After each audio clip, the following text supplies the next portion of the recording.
This week's presentation is about public and private prison management by Corinne Lindsay.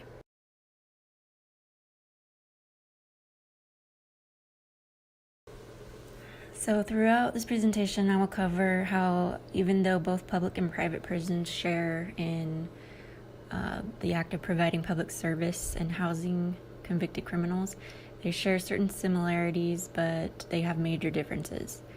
The next two slides will show the similarities and differences, and then I'll sum it up with how privately ran prisons are better for our government and economy.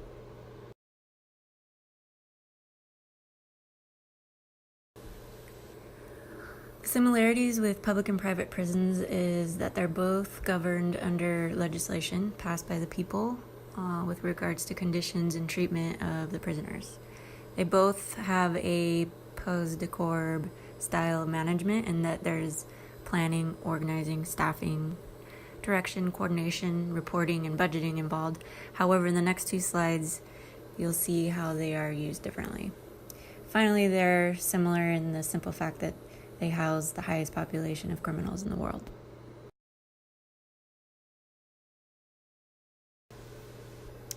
There are many fundamental differences between public and private prisons. Public prisons are subjected to a higher level of scrutiny because the taxpayers are aware of where their money is being allocated. Private prisons have contracts with the governments, but they're not subjected to the harsher public reporting. So the general public doesn't really know that private prisons are technically run with public funds. Because of these contracts and how lucrative they are, for the for-profit prison industry, they do not really want to lose their cash cow. So their conditions and standards are higher, and they can pay for the better staffing, the better conditions and standards in whichever manner they please.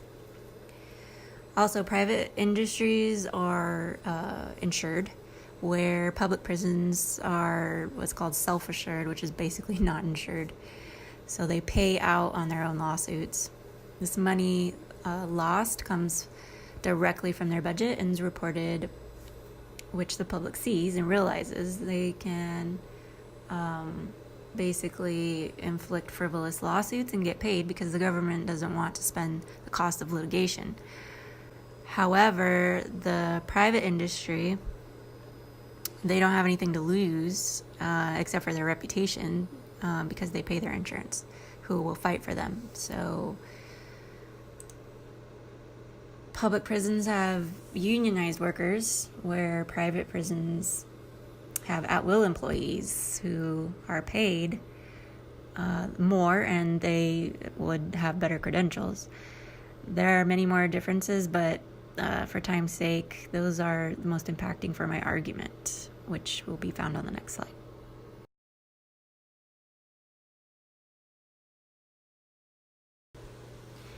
So how does the differences and similarities between public and private prisons matter? Well, since they both serve the public by housing our outstanding population of criminals, the private industry is ran more efficiently with less loss, better conditions for both prisoners and populations, with less restrictions and scrutiny. It'd be in the government's best interest to have more private contracts with prisons than continue to build more public prisons.